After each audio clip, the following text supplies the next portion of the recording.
আসসালামু আলাইকুম। নির্বাচন শেষ হয়েছে, দেশে নতুন সরকার। নতুন সরকারকে অভিনন্দন জানাচ্ছি। ভোট চুরি করে হয়েছেন, নো ডাউট। এটা আপনারাও জানেন, বাংলাদেশের সব মানুষ জানে, সবাই দেখেছে কিভাবে কি হয়েছে। এমনকি প্রধানমন্ত্রী তারেক রহমান তিনি যে আসনটাতে ঢাকাতে নির্বাচিত হয়েছেন সেটা নিয়েও অনেক কি বলবো যে বিতর্ক আছে, এবং সেই বিতর্কগুলোর খুব যৌক্তিক ভ্যালিড গ্রাউন্ড এখানে আছে। সো আমরা সেই বিতর্কে না যাই, যেহেতু যারা বিরোধী দলে ছিল, প্রধান বিরোধী দল এখন বাংলাদেশ জামাত ইসলামী, সে জামাত ইসলামী নিজেই আপনাদেরকে অভিনন্দন জানিয়েছে, তারা মেনেও নিয়েছে। এবং সারা দেশে অবশ্যই নির্বাচন পরবর্তী কিছু সহিংসতা হয়েছে, সেটাও যে মানুষগুলো মারা গিয়েছে সে মানুষগুলো মারা না গেলে না যাওয়াটা খুবই খুবই আশাব্যঞ্জক হতো, এবং সেটাই প্রত্যাশিত ছিল। তারপরও মারা গিয়েছে, এক জায়গায় একজন নারী ধর্ষণের ঘটনাও ঘটেছে। এইসব বিষয়গুলো নিয়ে আমাদের অবশ্যই উদ্বেগের ব্যাপার আছে। তারপরেও এখন মোটামুটি বলা চলে পরিস্থিতি কিছুটা শান্ত। তো বিএনপির ভাইরা আপনারা অনেকের সাথে বিএনপি তো আর এই গত প্রায় সেই 2014 সালের 5 জানুয়ারি নির্বাচনের পর থেকে এখন পর্যন্ত আমি ইলিয়াস হুসাইন, আমাকে আপনাদের চিনতে নিশ্চয়ই বাকি নেই। অনেক বিএনপির আমার শুভাকাঙ্ক্ষী যারা আছেন তারা বলে থাকেন যে ভাই, আপনি এই নির্বাচনের আগে এসে কেন আপনি সরাসরি বিএনপির বিরুদ্ধে গেলেন, দাঁড়িপাল্লার পক্ষে ভোট চাইলেন, এটা কেন করলেন? দেখেন ভাই, আপনাদেরকে আবারও বলে রাখি, 2031 সালে বাংলাদেশে আবার যখন নির্বাচন হবে, ওই নির্বাচনে আমি দাঁড়িপাল্লার পক্ষেই ভোট চাবো, এটা আপনাদের আগাম বলে রাখলাম। আপনি যদি মনে করেন যে বৃষ্টি যেদিকে ছাতা সেই দিকে ধরবো, ওই চরিত্র আমার ভেতরে নাই। আপনাদের ভেতরে যদি পরিবর্তন আসে সামনে নির্বাচনে, তখন দেখব। কিন্তু এই মুহূর্তে যদি আপনাদেরকে জিজ্ঞেস করি, যিনি বিএনপির খুব মানে কি বলবো যে পজিটিভ রাজনীতি যারা করেন, যারা আসলেই ভারতকে অপছন্দ করেন, এই 15-16 বছর 17 বছর ধরে, এটা তো বলার অপেক্ষা রাখে না যে বিএনপির উপরেও কী পরিমাণে নির্যাতনে আওয়ামী লীগ চালিয়েছে। তো আপনাদের চোখের সামনেই ঘটেছে। আপনার দলের যিনি প্রধান আছেন, তিনি এই প্রায় 20 বছর যুক্তরাজ্যে কাটাতে হয়েছে, তিনি দেশে যেতে পারেন নাই, তাকে মারা হয়েছে, তাকে হত্যার উদ্দেশ্যেই তাকে নির্যাতন করা হয়েছে। এগুলো এই বাংলাদেশেই ঘটেছে। এবং বেগম খালেদা জিয়া, তিনি যদি নাকি বেঁচে থাকতেন, তাহলে এই নির্বাচনের এই পরের অবস্থাটা আরও অনেকগুলো সংকটের অনেক সহজ সমাধান হয়ে যেত। তো তিনিও যে মৃত্যুবরণটা করলেন, আমার বিশ্বাস যে তাকে তিলে তিলে মৃত্যুর মুখে ঠেলে দেওয়া হয়েছে। অনেকেই মনে করবেন যে না, উনি এখন মারা গিয়েছে, এই জন্য হয়তো অভিযোগ করেন, কিন্তু ওনাকে স্লো পয়জনিং করা হয়েছে। যদি সেটা করা নাও হয়ে থাকে, উনি যতদিন ধরে দেশের বাইরে চিকিৎসার জন্য যেতে চাচ্ছিলেন, তাকে চিকিৎসার জন্য যেতে দেওয়া হয় নাই, অহেতুক তাকে জেলখানায় আটকে রাখা হয়েছে, তাকে মৃত্যুর মুখে ঠেলে দেওয়া হয়েছে। এটা অস্বীকার করার কোনো কারণ নেই। তো এই যে নির্যাতনগুলো চলেছে, আপনাদেরকে একদম মুখ পুছে ফেলার, মানে বিএনপির কিছু লোকজনের অবস্থা দেখলে মনে হয় যেন আমরা তাদের বিশাল আকারের শত্রু। ভাই, নির্বাচনে আপনি যদি চান কোনো প্রতিদ্বন্দ্বী আপনার থাকবে না, সবাই আপনার পক্ষে কথা বলবে, তাহলে তো হাসিনা যেরকম নির্বাচন করেছে সেই নির্বাচন হবে। আপনাকে প্রতিদ্বন্দ্বী নিতে হবে, এবং প্রতিদ্বন্দ্বীদের চাইতে ভালো আপনাকে করে নির্বাচনে জয়ী হতে হবে। এটা এবার যেমন ছিল, সামনে যখন নির্বাচন হবে সেই নির্বাচনেও আপনাকে মাথায় এটা রাখতে হবে।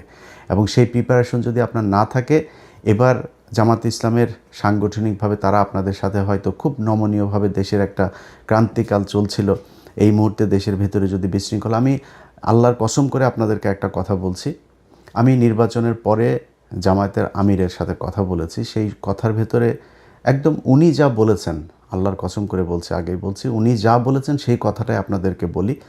ওনার মুখ দিয়ে বললে হয়তো আপনাদের বিশ্বাস নাও হতে পারত। আমি ওনাকে জিজ্ঞেস করেছিলাম যে আপনারা নির্বাচনের দিন যখন সন্ধ্যার পরে বিভিন্ন কেন্দ্রে ভোট গণনা শুরু হওয়ার পরে আমরা প্রথম দিকে দেখলাম যে সবগুলো আসনে সবগুলো কেন্দ্রের ভোট যখন ফলাফল প্রকাশ হচ্ছে, তখন দেখা যাচ্ছে যে দাঁড়িপাল্লার ভোট বেশি। হঠাৎ করে বিভিন্ন জায়গায় ভোট গণনা বন্ধ হয়ে গেল। প্রথমে নির্বাচন কমিশনের যে ওয়েবসাইট, সেখানে দেখাচ্ছিল একদম প্রথম পরপর 5টা দাঁড়িপাল্লার, একটা ছিল ধানের শীষের। তো সম্ভবত টাঙ্গাইল 5 বা কোনো একটা আসনের ফলাফল দেখাচ্ছিল যে ধানের শীষের, আর সবগুলো দাঁড়িপাল্লার। এখন এই সময় এসে নির্বাচনের ফলাফল ঘোষণা করা বন্ধ হয়ে গেল।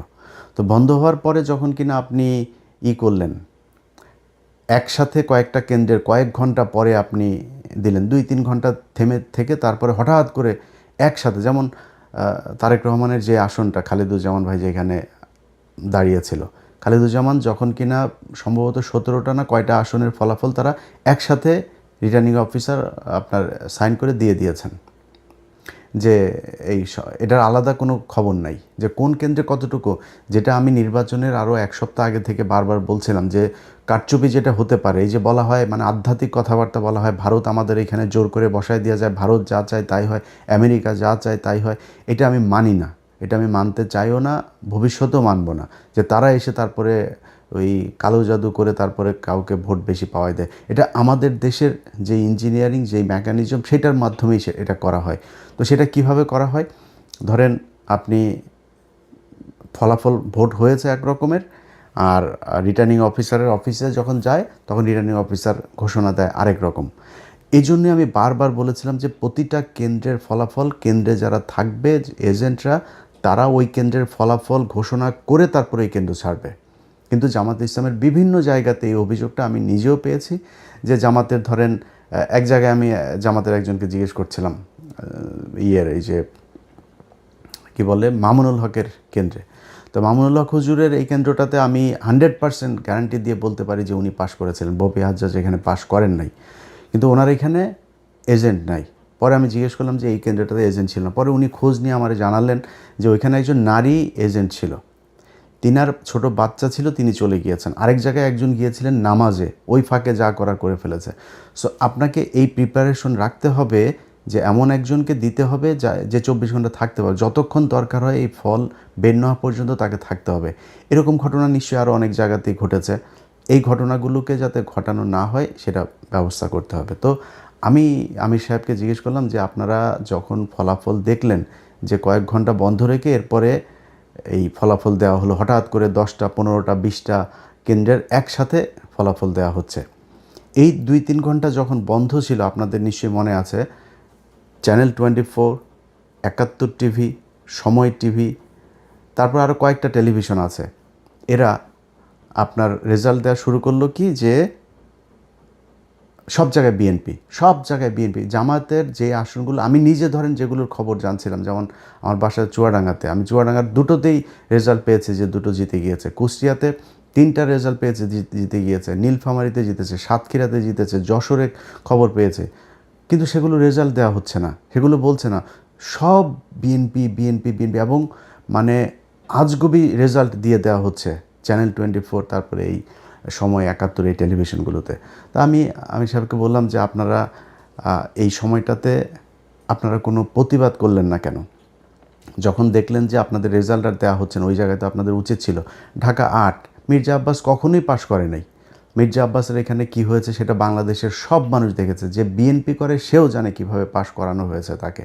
তো এই জায়গাগুলোতে তো আপনারা যখন দেখলেন যে ঠিক আছে ঢাকা 13-এ আমার শেষ, 13-র পুরো এস্টাবলিশমেন্টটা আপনি 14 নিয়ে যেতে পারতেন, 11 নিয়ে যেতে পারতেন, 8 নিয়ে যেতে পারতেন, এটা করা হয় নাই কেন? যেমন নাহিদের আসনে জামাত ইসলামের বিশাল প্রস্তুতি ছিল, সেইখানে কিন্তু কারচুপি করার সর্বোচ্চ চেষ্টা করা হয়েছে, শেষ পর্যন্ত পারে নাই। তো এখন এইখানে এগুলোতে করা হলো না কেন? মির্জা আব্বাসের আসনটাতে সেখানে যেখানে কোনো সিল মারা নাই, এক জায়গায় কালো দাগ আছে, তারা নিজের দাগ দিয়েছে, দাগ দিয়ে তারা বলেছে যে এটা এই পেয়েছে। নির্বাচন কমিশন সিদ্ধান্ত দিল যে যেখানে কালো দাগ, পেপারের যে কোনো এক জায়গায় যদি নাকি দাগ থাকে, সেটাই ধানের শীষ হিসাবে গণ্য করা হবে। কেন? ধানের শীষ ছাড়া কি আর কোনো মার্কা নাই ওইখানে? এটা করা হয়েছে। তো এই আমি যতটুকু, আমি আপনাদের কাছে সব কিছু বলছি না, কিন্তু আমি যতটুকু ভেতরে মানুষজনের সাথে কথা বলে বুঝেছি যে এই নির্বাচনটার আসলে এরকম একটা ফলাফল জামাতকেও আগে থেকেই বলে রাখা হয়েছিল যে আপনাদেরকে মেনে নিতে হবে। পরিস্থিতি যদি আপনাদের ইয়েতে যায় এবং সেই ক্ষেত্রে যদি কোনো দেশে খারাপ একটা দিকে যায়, তখন কিন্তু আপনারা সামলাতে পারবেন না, আমসালা সব সমানে যাবে। জামাত ইসলাম মেনে নিয়েছে, ঠিক আছে, আমরা তো ভাই জামাত ইসলামের হারানোর কিছু নাই। জামাত ইসলাম আজকে বাংলাদেশের প্রধান বিরোধী দল, 32% ভোট পেয়েছে তারা, না 37%, 37% ভোট পেয়েছে তারা, বিএনপি পেয়েছে 52%। খুব বেশি পার্থক্য নাই তো এত কিছু করার পরেও। এই যে আমরা গত প্রায় 1.5 বছর, বিশেষ করে সব শেষ 6টা মাস ধরে আমরা বট বাহিনীর কথা শুনেছি। তো বট বাহিনী হইলেই 32% সব কি বট নাকি? ভোট কি অনলাইনে হয়েছে, ফেসবুকে হয়েছে? ভোট তো সরাসরি হয়েছে। তাহলে এই যে 37% ভোটটা পেল জামাত ইসলাম, তাহলে এই ভোট কোত্থেকে আসলো? অতএব জামাত ইসলাম ভোট পেয়েছে, এবং জামাত ইসলাম যেই ভোট পেয়েছে, যদি সব বিতর্কের বাইরে যে মনে করি যে নির্বাচনটা সুষ্ঠু হয়েছে, এই সুষ্ঠু নির্বাচন হয়ে থাকলেও জামাত ইসলামের জন্য বিশাল ব্যাপার। আজকে এই 2026 সালে এসে আমরা কথা বলছি, কারণ আমাকে যদি আপনি জিজ্ঞেস করেন যে ভাই বিএনপি জিতে গেল, জামাত হেরেছে, তাতে সমস্যা কি? জামাত কি সারা জীবন ক্ষমতায় থাকবে নাকি? আমি জামাতকে পছন্দ করি, জামাত সারা জীবন জামাত বিরোধী দলে যাবে, জামাত ক্ষমতায় আসবে, এটাই তো আমরা চেয়েছি। তাতে সমস্যাটা কোথায়? শেখ হাসিনা দেশে নাই, এইটার চাইতে সন্তুষ্টি আর কিছু নাই। এখনও মাঝে মধ্যে ঘুম থেকে ওঠার পরে মনে হয় যেন শেখ হাসিনার কি নাই, আসলে এটা সত্যি কল্পনার ভেতরে আসে। তো আমার কথা হলো যে আপনারা যখন কিনা একসাথে রাজনীতি করেছেন, একসাথে জেল খেটেছেন, একসাথে গুম হয়েছেন, এখনও পর্যন্ত বিএনপির লোকজন আপনার খুঁজে পাওয়া যায় না, এরকম অনেক মানুষ আছে না? ইলিয়াস আলী কোথায় আমরা জানি না, চৌধুরী আলম কোথায় জানি না, এরকম অনেক মানুষ আছে যাদেরকে খুঁজে পাওয়া যায় না। এই যে যিনি এমপি নির্বাচন করেছেন তুলি, তিনার ভাই জানে না এখনও সে কোথায় আছে। এই যে গুমগুলো হয়েছে, খুনগুলো হয়েছে, খিলগাঁয়ের জনি, তার বুকের মধ্যে 10টা না 12টা গুলি করা হয়েছে, মৃত্যুর পরেও তার বুকে গুলি করা হয়েছে। এগুলো কি ভাই অনেক দিন আগের কথা নাকি? মাত্র এই 2-3 বছর আগের মধ্যে এর মধ্যেই সব কিছু ঘটেছে। আজকে আপনারা কোথায় থাকতেন? সেই জামাত ইসলাম আজকে প্রধান বিরোধী দল, কথা বলতে পারে, তার একটা কর্মীর উপরে কোনো নির্যাতন হলে সরাসরি যায় সে প্রতিবাদ করতে পারে, সে সেখানে যায় মানে প্রতিরোধ গড়ে তুলতে পারে। তো এটার চাইতে বড় আর কি হইতে পারে? বিএনপি এখন ক্ষমতায়, ভাই স্বপ্ন দেখেছেন? এটা স্বপ্নেও কল্পনা করেছেন যে 2026 সালে তারেক রহমান প্রধানমন্ত্রী হবে? এখন কথা বলতে গেলে তো ভাই অনেক বড় বড় কথাবার্তা বলা যায়। আমরা এই কথাবার্তা নিয়ে যদি তর্ক করতে চান, তর্ক করে পারবেন না। আমরা ওই যে 10 ডিসেম্বর আমরা দেখি না ইয়েতে আপনার যে মিটিংটা হইলো আপনাদের, শেষ পর্যন্ত নিয়ে গরুর হাটের মধ্যে নিয়ে করতে দিতে চেয়েছিল, আপনার জনসভা করতে দিতে চেয়েছিল, মনে আছে সেটা? সারা দেশের মানুষ মানে একটা শ্বাসরুদ্ধকর পরিস্থিতির মধ্যে বসবাস করত। একটা ককটেল ফুটেছে, তাও অনেক দূরে, সেই কাকরাইল মোড়ে না কোথায়। আপনার মহাসচিব পরবর্তী কর্মসূচি ঘোষণা না করে দৌড় দিয়েছিল, আবার ফের স্টেজে উঠে এসে এরপরে কর্মসূচি ঘোষণা করে তাড়াতাড়ি দৌড়। এটি তো আপনারা ভাই খালেদা জিয়ার বাসার সামনে বালুর ট্রাক সরাইতে পারেন নাই 1.5 বছর। এটাই তো আপনারা। খালেদা জিয়াকে জেলখানায় নিয়ে গিয়েছে, কিছু করতে পেরেছেন? কি করতে পেরেছেন? চিকিৎসা, এই যে মহিলাটাকে চিকিৎসা নিতে দেওয়া হয়নি, বাড়িতে ছিল তখন, তো জেলখানায় না, বাড়িতে ছিল, সেখান থেকেও তাকে বিদেশে নিতে দেওয়া হয়নি। কি করেছেন তার জন্য? মহিলা মারা গিয়েছে, এই তিলে তিলে ধুকে ধুকে তারপরে মারা গিয়েছে। সো এত বড় কথাবার্তা বলে লাভ নাই। এই দেশে আপনি রাজনীতি করবেন, বিরোধী দলে যাবেন, আবার ক্ষমতায় আসবেন, সরকারি দলে থাকবেন, বিরোধী দল আপনারা অনেকভাবে জ্বালাবে, সব ঠিক আছে, এটা পার্ট অফ পলিটিক্স। কিন্তু আওয়ামী লীগ যদি ক্ষমতায় আসে, আওয়ামী লীগ যখন আপনার বিরোধী দল বা আপনি বিরোধী দল আর আওয়ামী লীগ সরকারি দলে থাকে, ওই সময় পরিস্থিতি কি হয় সেটা আপনারা এই গত 15 বছরে দেখেছেন। অতএব এইটুকু দিয়েই চিন্তা করেন। আজকে সারা দেশে বিভিন্ন জায়গায় আমরা দেখছি যে করা হচ্ছে, কি বলে, ওই যে আওয়ামী লীগের পার্টি অফিসগুলো আপনারা খুলে দিচ্ছেন। এই যে পার্টি অফিসগুলো খুলে দিচ্ছেন না, এটা যদি মনে করেন এই আমাদের এই বুকের ভেতরে না এটাতে ব্যথা হয়। এই যখন দেখি যে আওয়ামী লীগের পার্টি অফিস, আজকে সকালে আমি যখন এই ভিডিও রেকর্ড করছি তখন বাংলাদেশ সময় সকালবেলা দেখলাম যে মাদারীপুরের ওই দিকের কোন এক এমপি সহ, এক নারী এমপি সহ আরও 3 জনের জামিন হয়েছে। কোন গ্রাউন্ডে জামিন হলো? কিভাবে জামিন হইল? এগুলো যদি মনে করেন যে আওয়ামী লীগ আপনার জন্য বেটার অপোজিশন, এই 17 বছরের শিক্ষা না হইলে তো আর কিছু বলার নাই। যদি শিক্ষা হয়ে থাকে তাহলে এগুলো থামায়। আওয়ামী লীগ বাংলাদেশে রাজনীতি করতে দিবেন, কোনো সমস্যা নাই, রাজনীতি যে মনে চায় করুক। আওয়ামী লীগ কী করেছে, কীভাবে দেশ চালিয়েছে বাংলাদেশে মানুষ দেখেছে। মানুষ যদি তারা ভোট দেয় করতে দেন, কিন্তু বিচার হইতে হবে। এই একজন এমপি কিভাবে ছাড়া পায় সাধারণ কর্মী, গ্রামের ওয়ার্ডের একজন কর্মী, তারে নয় বুঝলাম যে আপনি 1.5 বছর হয়েছে, ওকে ঠিক আছে, ওরে ছাড়ো এবার। তো একজন এমপি কীভাবে ছাড়া পাইল? শেখ হাসিনার পরিবার রাজনীতি করতে পারবে যদি চায়, এগুলো আপনারা যখন বলেন তখন খুব কষ্ট হয়। যেই কারণেই নির্বাচনের আগে এসে আমাদের এই পক্ষ সরাসরি নেওয়ার কোনো সুযোগ ছিল না। আজকে যারা এই প্রশ্ন করেন যে ভাই কেন দাঁড়িপাল্লার পক্ষে গেলেন, তারা গতকাল যখন কিনা শপথ নিল ওই সময় কিছুটা টের পেয়েছেন যে কেন আমরা জামাত ইসলামের পক্ষে গিয়েছিলাম। তারা প্রথম দিনেই এই শহীদের এতগুলো রক্তের সাথে তারা বেইমানি করেছে। এই গাদ্দারি আল্লাহ সহ্য করবে না। আপনি আজকে প্রধানমন্ত্রী হয়েছেন, মায়ের জানাজায় অংশ নিতে পেরেছেন, তারপরে শেষ মুহূর্তে পর্যন্ত অন্তত লাশ তো দেখতে পেরেছেন। এটা এই শহীদদের কারণে। এই যে কয়দিন আগে মানুষগুলো মারা গেল, এরা জামাত ইসলাম, আওয়ামী লীগ, বিএনপি কোনো রাজনৈতিক দল বুঝতো না। এরা সাধারণ মানুষ। দমন, পীড়ন, নির্যাতন, দেশের এই খারাপ অবস্থা, এগুলো দেখে তারা আস্তে আস্তে প্রতিবাদী হয়ে উঠেছে। তারপরে রাস্তায় নেমেছে, গুলি খেয়েছে, মারা গিয়েছে, শহীদ হয়েছে। তাদের সাথে গাদ্দারি করলেন জুলাই সনদ বাস্তবায়ন করতে গিয়ে।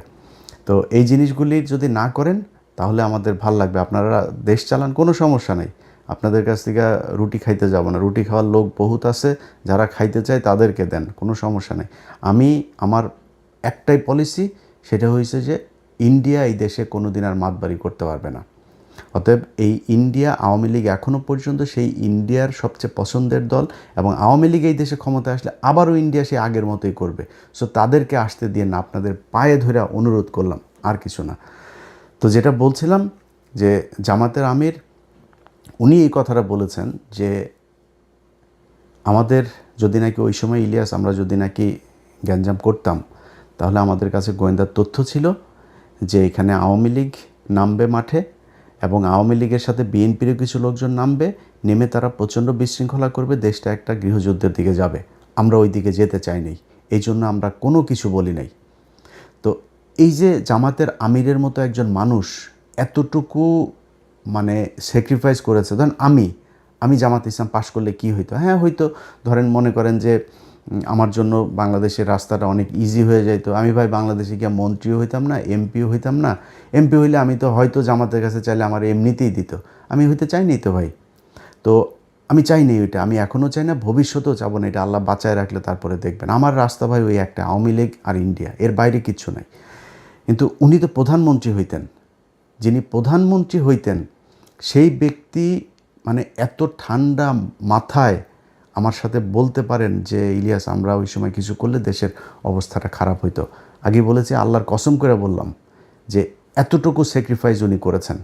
তো সেই মানুষগুলোর জন্য আপনারা মানে ন্যূনতম সৌজন্যতা বোধ, সহযোগিতা, সহমর্মিতা দেখাইতে পারবেন না?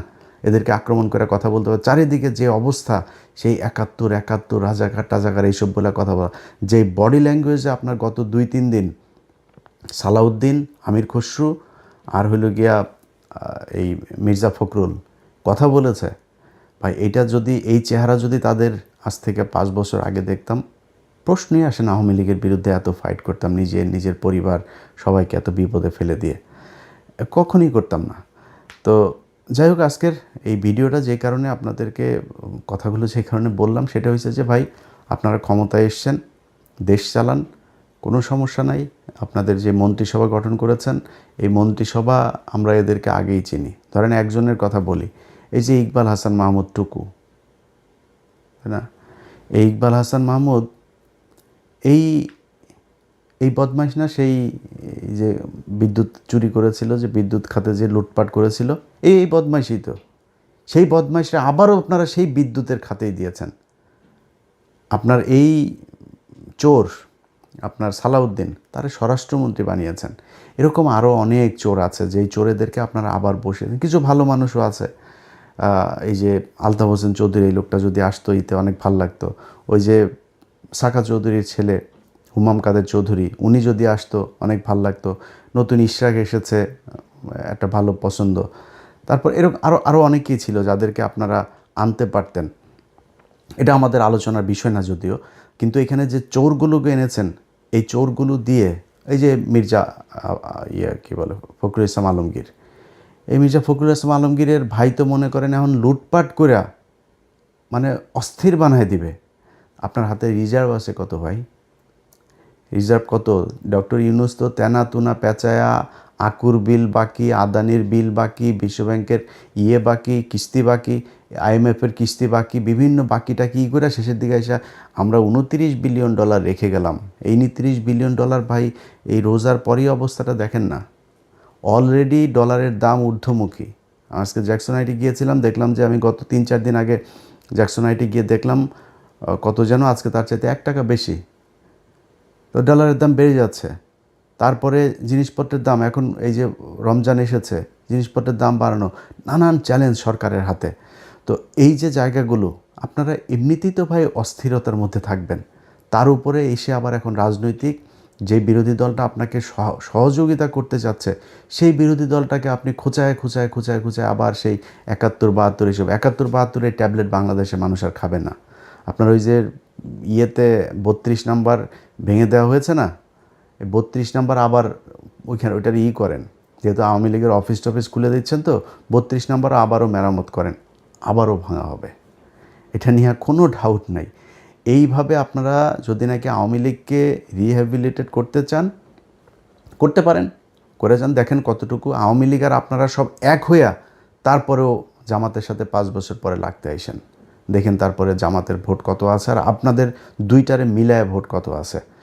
তো যারে জুতা দিয়ে পেটাইলেও যার লজ্জা হয় না, তারে তো আর থাপড়ায় লাভ নাই, তাই না? তো জুতা দিয়ে পেটাইছে আওয়ামী লীগ, তারপরে আওয়ামী লীগই ভালো, আওয়ামী লীগের লোকজনরা আপনাদের এত পিরিতি আওয়ামী লীগের সাথে, তো করেন, সমস্যা কোথায়? আপনারা চালাইতে থাকেন আওয়ামী লীগের নিয়ে, মানুষ এগুলি দেখছে।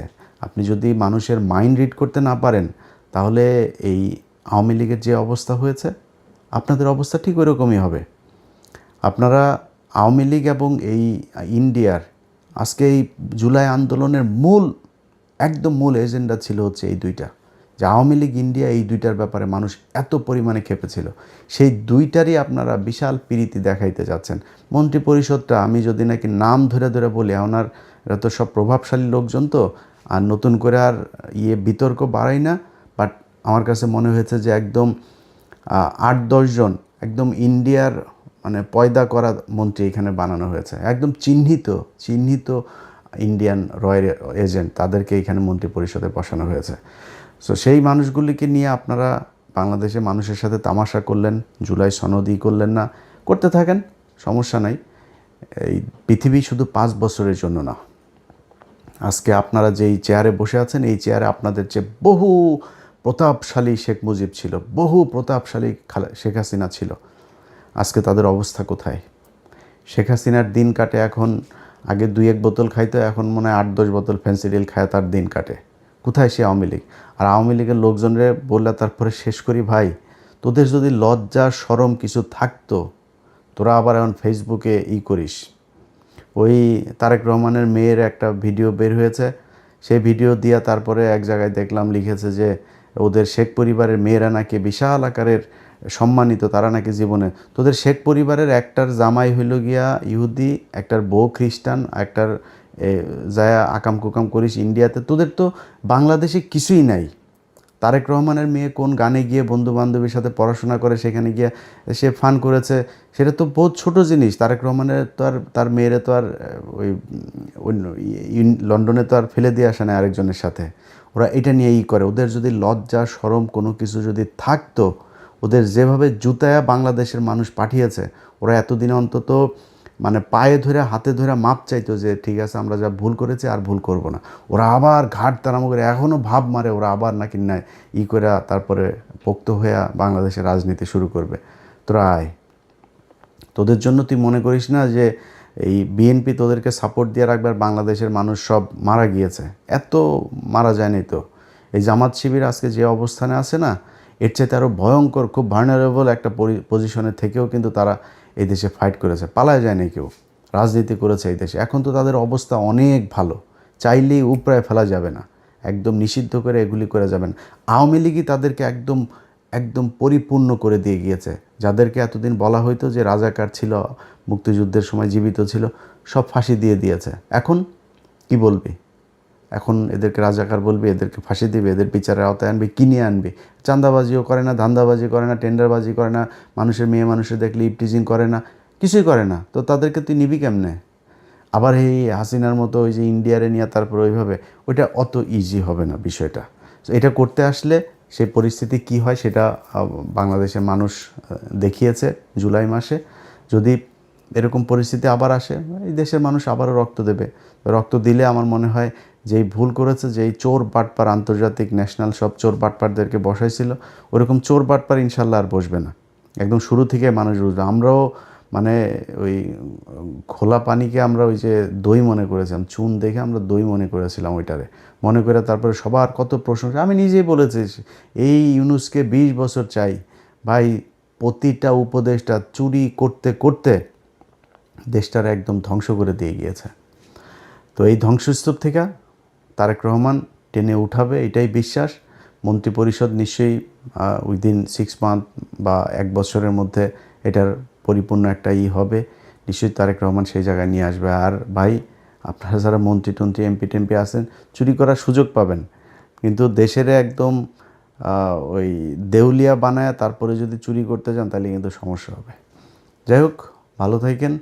আপনাদের কাছে বিচার দিয়ে রাখলাম, যারা বাংলাদেশে বিএনপি করেন ভাই, আপনাদের কেন্দ্রীয় নেতারা সোল্ড হইতে পারে। আপনারা বিশাল বড় দল, আপনাদের এই দলে অনেক মানুষ আছে এবং এই দলের বেশিরভাগ মানুষই ভারত বিরোধী, আওয়ামী লীগ বিরোধী। আমি আজকে কিছুক্ষণ আগে ভিডিওটা করার ফরিদপুরে দেখলাম যে তারা অফিস খুলেছে, আবার ফের বিএনপির লোকজন গিয়ে সেই অফিসে তালা মেরে দিয়ে এসেছে। আপনাদেরকে স্যালুট।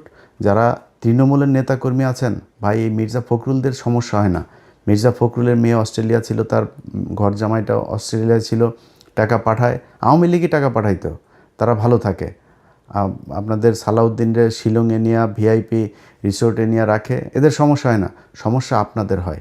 সো আপনাদের চোখের সামনে যদি আওয়ামী লীগের অফিস খুলবে, তারা রাজনীতি করবে এই দেশে, এটা দেখতে যদি আপনাদের ভাল লাগে তাহলে কোনো সমস্যা নেই। আমরাও তো ভাই খারাপ নাই, আমরা তো দেশে জেল খাটি নাই, আমরা দেশে পুলিশের দৌড়ানি খাইনি, আপনারা খেয়েছেন। আপনাদের যদি সেটার পরে লজ্জা না হয় তাহলে আর কি করেন, যেমনি ভাল লাগে। ভালো থাকেন।